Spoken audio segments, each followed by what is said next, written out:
बिस्मिल्लाहिर्रहमानिर्रहीम। अभी हम जो है वो कंप्यूटर के रिवीजन के जो नोट्स थे उसमें कुछ प्रोग्राम्स थे। ये प्रोग्राम्स अभी हम देख रहे थे। ये कंटेंट जो है ये मैंने ग्रुप में शेयर करना था, अभी तक नहीं किया है। मुझे ना एक दो मैसेजेस डाल दीजिएगा ताकि मेरे जहन में रहे कि यार वो मुझे शेयर करना है। नहीं, मैसेज मुझे डाल देंगे ना, ग्रुप पे आ जाएंगे मैसेज, तो जहन में रहेगा। तो दूसरा सिस्टम में खोल के बैठूंगा, उसी वक्त मैं अपलोड कर दूंगा। तो अब यहाँ पे देखिए ये क्या कह रहा है कि write a program to solve the following mathematical equation. अब एक प्रोग्राम है, आपसे कह रहे हैं ऐसा प्रोग्राम बनाओ जो इस इक्वेशन को क्या करता हो, सॉल्व करता हो। इस इक्वेशन को सॉल्व करने का मतलब ये हुआ कि किसकी वैल्यू निकाल के देता हो, के की। जब के ए और बी की वैल्यूज आपने क्या की हो, इनपुट की, ए और बी की वैल्यूज क्या की हो, इनपुट की हो, तो के की वैल्यू आपको ये निकाल के देता हो। आपने वो प्रोग्राम यहाँ पर बनाना है, फॉर्म करना है, वो प्रोग्राम आपने बनाना है। समझ में आई बात? अच्छा, अब यहाँ पर अच्छा, अब आप क्या करेंगे कि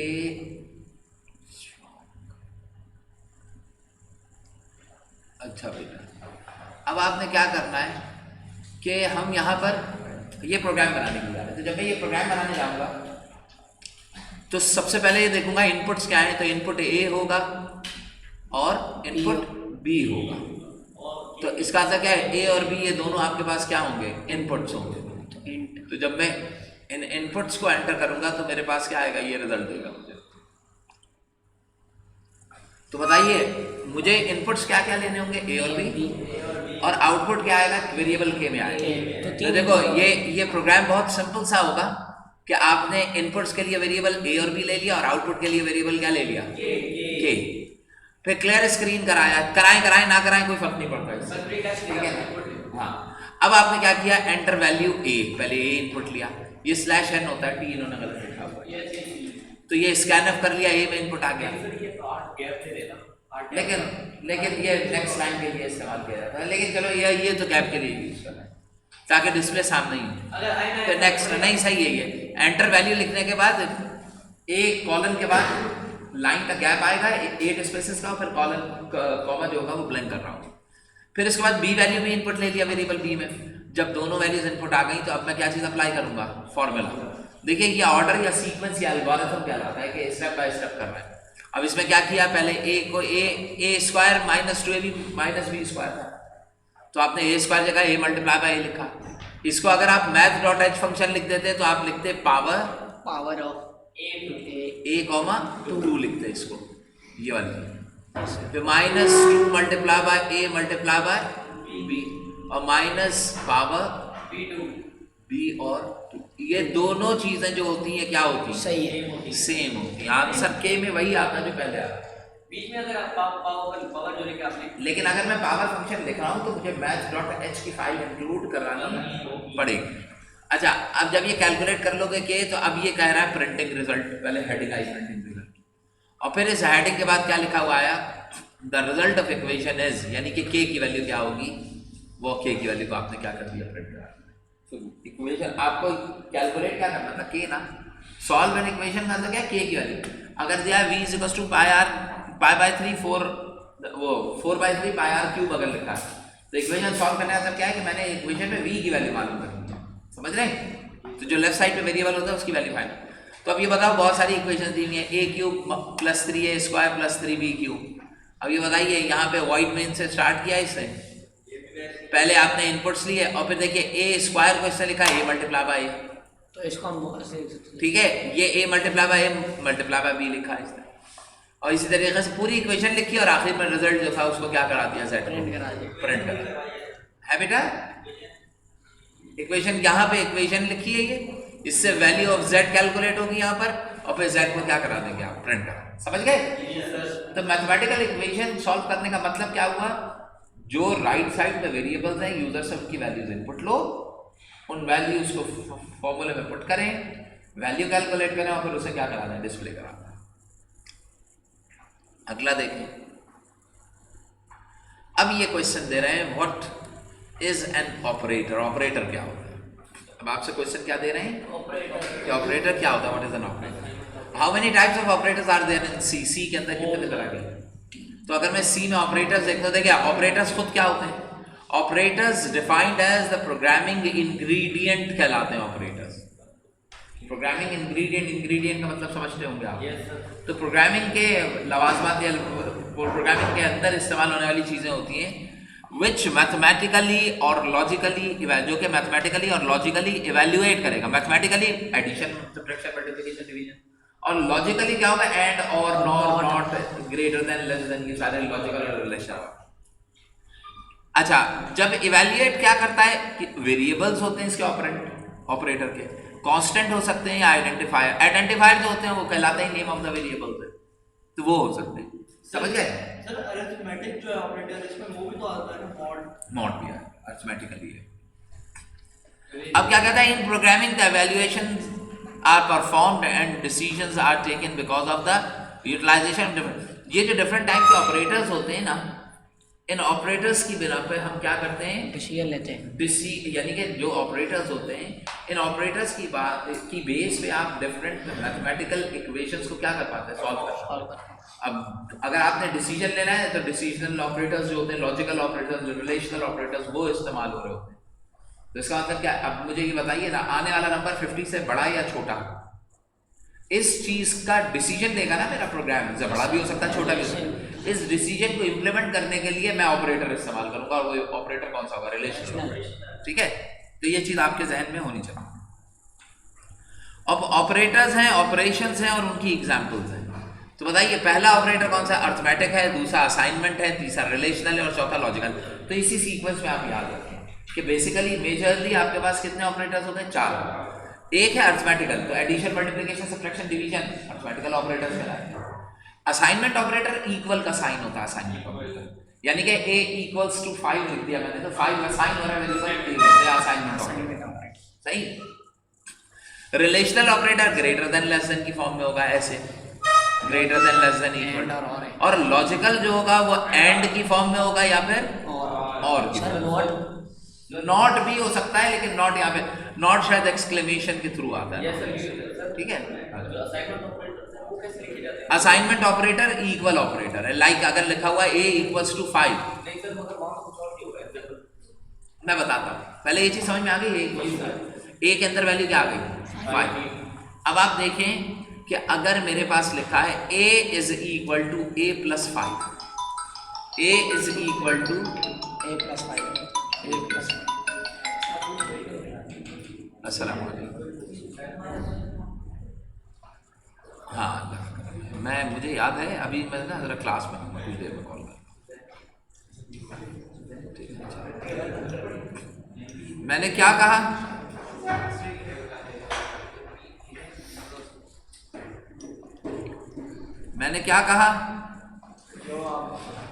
मैंने ये बात कही थी कि असाइनमेंट ऑपरेटर में a is equal to a plus 5 लिखा, तो इसका मतलब क्या है? a की जो भी वैल्यू है उसमें 5।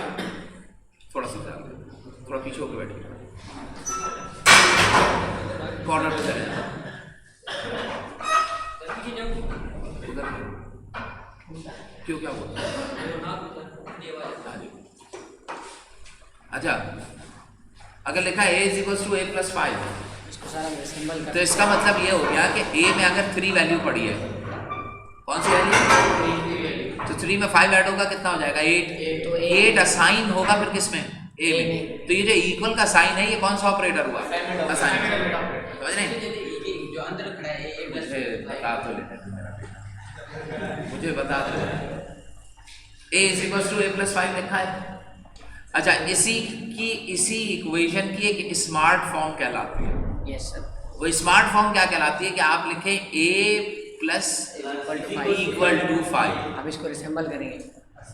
अब इसका मतलब क्या है? a is equal to a plus 5। समझ रहे हैं?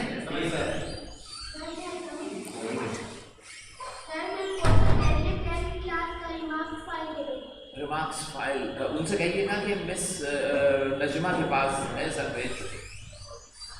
अच्छा, a is equals to a plus 5 है, तो इसको कैसे लिख सकता हूँ मैं? a plus equal to 5। तो इसमें जो ये इक्वल सिंबल आ रहा है, ये प्लस के साथ मिलके कौन सा ऑपरेटर बना रहा है? एक कंपाउंड ऑपरेटर। कंपाउंड का मतलब क्या होता है? 2 ऑपरेटर्स मिले हुए। तो ये कौन सा ऑपरेटर है? कंपाउंड भी है। और इसके अलावा ये कौन सा ऑपरेटर है? असाइनमेंट भी है, क्योंकि इसमें इक्वल आ रहा है, तो ये कंपाउंड असाइनमेंट ऑपरेटर है। ये वाला जो होता है ये सिंगल ऑपरेटर है, असाइनमेंट ऑपरेटर। ये जो आगे खाली इक्वल लिखा है तो ये सिंगल असाइनमेंट ऑपरेटर, और ये जो लिखा है ये क्या कहलाएगा? कंपाउंड। तो है तो दोनों असाइनमेंट ही ना, समझ रहे हो? तो यहाँ पे देखिए ये वाला जो ऑपरेटर है ये कंपाउंड असाइनमेंट है, और ये डायरेक्ट असाइनमेंट, ये सारे कंपाउंड असाइनमेंट है। लेकिन इसके अंदर इक्वल भी लिखा जा सकता है, माइनस भी हो सकता है, माइनस कहिए। देखो अगर मैं लिख रहा हूँ greater than equal to 5 a equals to, बताइए क्या 5 की वैल्यू ए में असाइन हो रही है? नहीं सर, नहीं। ये तो कंपेयर हो रहा है कि ए की वैल्यू क्या 5 से बड़ी या इक्वल है या नहीं, तो असाइनमेंट तो नहीं हुआ ना। तो इसका मतलब क्या है? इक्वल के मौजूद होने के बावजूद भी ये असाइनमेंट नहीं हो, समझे? असाइनमेंट तब कहलाएगा जब वैल्यू क्या कर रही हो? असाइन हो रही है। तो बताइए A equals to A plus equals to 5 assign हो रही है वैल्यू। अब बताइए अगर मैं एक ऑपरेटर लिखता हूं a प्लस प्लस, तो इसका मतलब होता है ना a is equals to a plus 1। Yes sir, yes sir. तो क्या यहाँ पे ये इक्वल का सिंबल जो है ये असाइनमेंट नहीं कर रहा है? असाइनमेंट कर रहा है सर। तो इसका मतलब क्या है? a प्लस प्लस, ये जो प्लस प्लस सिंबल होता है ये भी एक तरीके का असाइनमेंट, क्योंकि एक इंक्रीज करके वैल्यू क्या कर देता है? असाइन कर देता है, समझ गए? तो प्लस प्लस और माइनस माइनस भी असाइनमेंट ऑपरेटर है। लेकिन वो कटे तो नहीं आ रहे, जैसे प्लस इक्वल टू, जैसे आपने लिखे वो a प्लस इक्वल टू इस फॉर्म में लिखा जाता है, लेकिन अगर कहीं पे a प्लस प्लस लिखा है तो इसका मतलब क्या हुआ कि a में एक ऐड करके a की वैल्यू को बढ़ा दिया जाए। तो जब आप बढ़ा रहे हैं तो चाहे इक्वल ना भी हो तो कंसीडर किया जाए असाइनमेंट ऑपरेटर। सर ये बाइनरी ऑपरेटर भी होगा? नहीं, ये वाला यूनरी कहलाएगा। यूनरी ऑपरेटर वो कहलाता है जिसका एक ऑपरेंड हो, एक ऑपरेंड है, तो इसका मतलब क्या है? ऑपरेटर क्या होगा? यूनरी होगा। अब मसलन देखिए ना, आपने लिखा है a प्लस प्लस, तो इसका ऑपरेंड क्या है? एक है। तो ये यूनरी कंपाउंड असाइनमेंट ऑपरेटर कहलाता है। जबकि है ये बाइनरी, प्लस के लेफ्ट में भी नंबर है और प्लस के राइट में भी नंबर है, तो बाइनरी।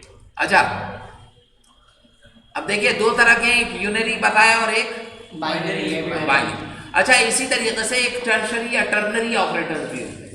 टर्नरी का मतलब क्या हो गया? 3 उसमें ऑपरेंड्स होते हैं, 2 नहीं 3। ये अभी आएगा तो मैं बताऊंगा जो हम छोड़ गए, सही। पहले यूनरी ऑपरेटर, तो यूनरी का मतलब क्या है? एक ऑपरेटर। अब मसलन a की वैल्यू क्या लिखी है मैंने? देखिए बेटा a की वैल्यू लिखी 5, ये यूनिटी हो गया। सब करो, a की वैल्यू क्या लिखी? 5। अब ये बताइए ये इक्वल साइन दिख रहा है? Yes sir. इक्वल के राइट साइड में भी ऑपरेटर वो ऑपरेंट है, लेफ्ट साइड में भी ऑपरेंट है, तो ये बाइनरी हुआ ना। यूनरी का मतलब क्या? अकेला हो, जैसे a प्लस प्लस अलग है। अच्छा अब अगर मैं लिखता हूं इफ, देखिए बेटा समझिएगा, नॉट ऑफ a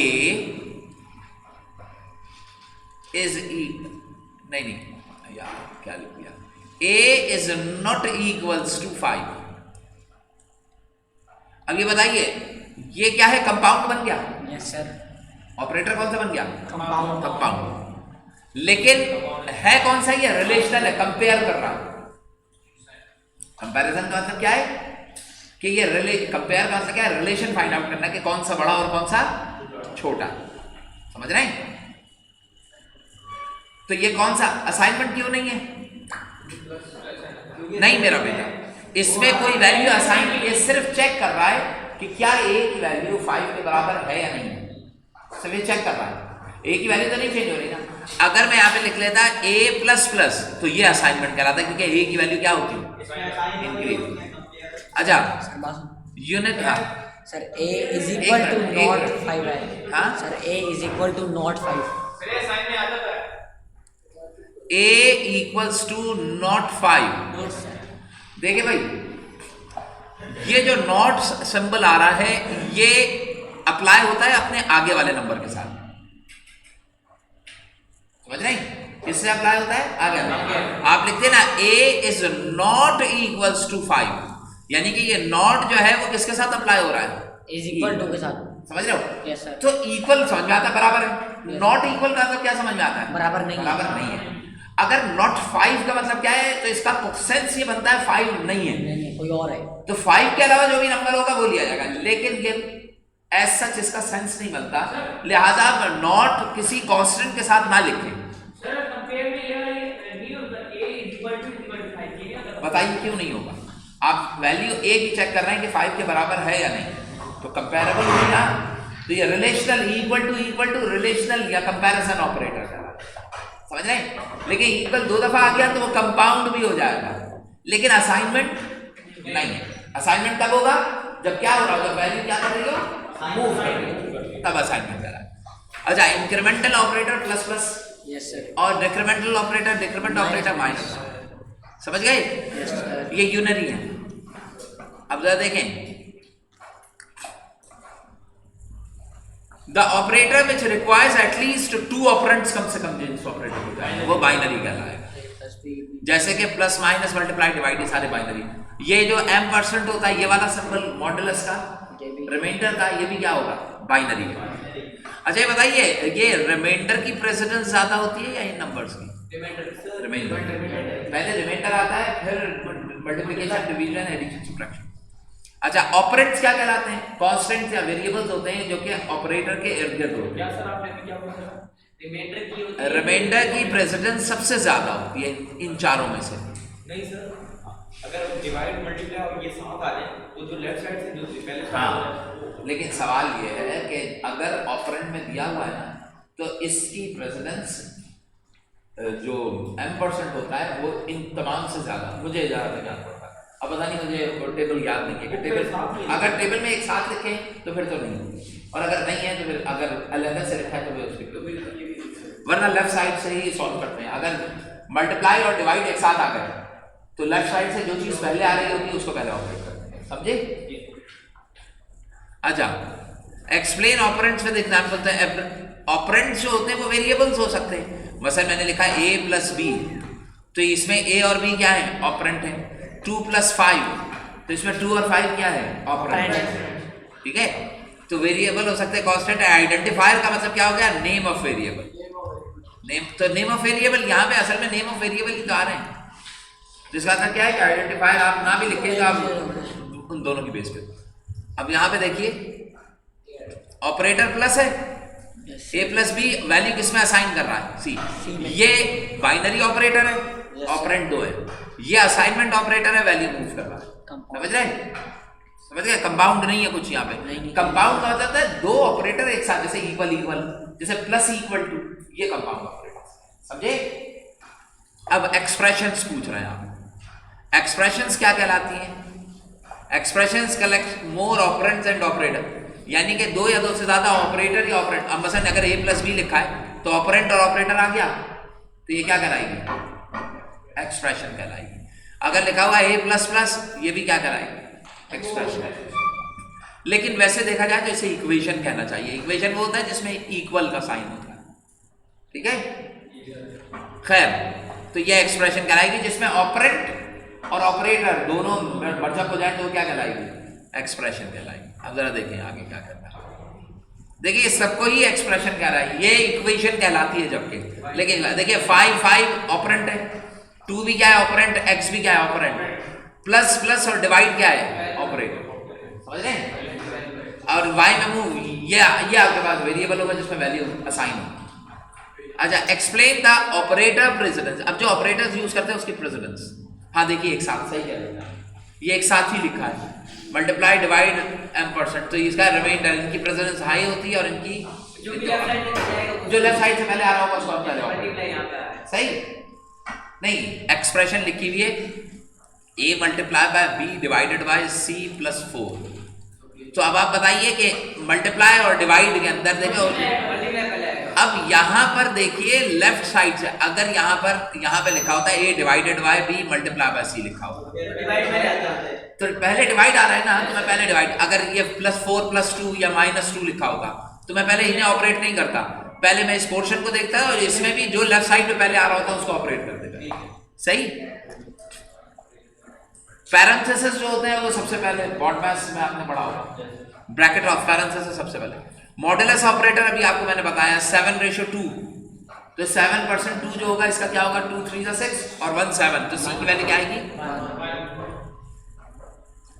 अच्छा, ये जो ऑपरेटर है मॉडुलस ऑपरेटर, ये बाइनरी है यूनिरी है? बाइनरी। बाइनरी, क्योंकि दो ऑपरेंड है लेफ्ट और राइट। सही। अब explain the operators in C. Arithmetical दोबारा से वही आ गया, असाइनमेंट हो गए, रिलेशनल, लॉजिकल। इसने इंक्रीमेंटल को अलग कर दिया, लेकिन तुम खुद सोचो incremental operator a plus plus था।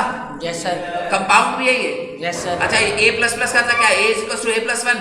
Yes sir. तो इसमें कौन कौन से ऑपरेटर आ रहे हैं? असाइनमेंट भी आ रहा है और कंपाउंड भी आ रहा है।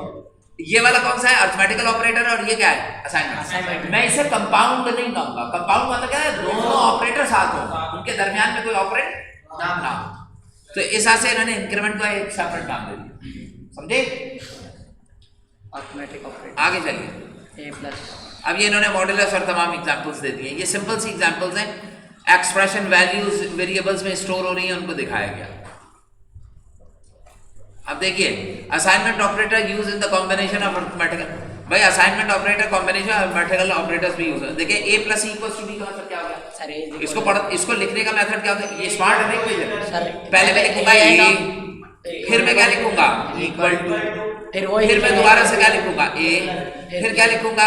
प्लस, और फिर क्या लिखूंगा? Small b। तो ये ऐसे लिखा जाएगा a equals to a plus b। तो ये इस तरीके से इन्होंने लिख के बताया। देखें, आपके पास लिखा है a प्लस इक्वल टू 5। तो इसको लिखने का मेथड क्या होता है? पहले a लिखते हैं, ये लेफ्ट साइड ऑपरेंड, फिर क्या लिखते हैं? ये प्लस को स्किप करके इक्वल पे आ जाएंगे, इक्वल टू, फिर वापस लौटेंगे a पर, यानी कि ये पूरा साइकिल बनेगा, बीच में प्लस रहेगा a। अब किस पे आओगे? प्लस पे, और फिर यहां से कहां चले जाएंगे आप? 5। तो ये इक्वेशन और ये इक्वेशन एक ही काम करेंगे। समझे कि नहीं?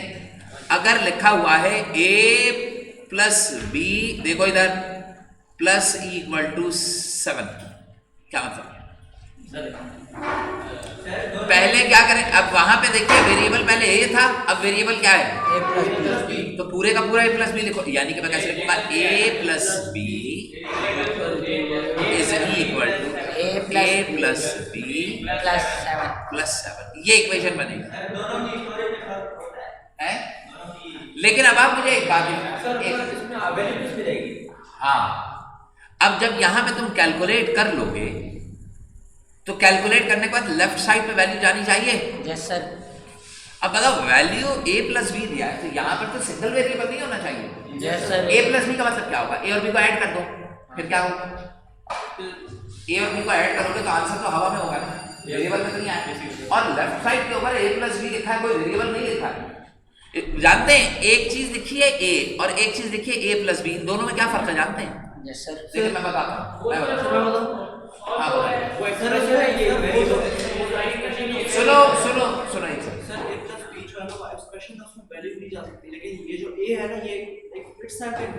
ग्रेट जबरदस्त। a प्लस बी एक्सप्रेशन जो कह रहे हैं, इसका मतलब क्या है कि ये कांस्टेंट वैल्यू होगी, कांस्टेंट है। इसका एक आंसर आएगा, एक कांस्टेंट वैल्यू। a का मतलब क्या है कि ये एक स्पेस है, एम्प्टी स्पेस, जो वैल्यू को क्या कर सकती है? होल्ड कर सकती है।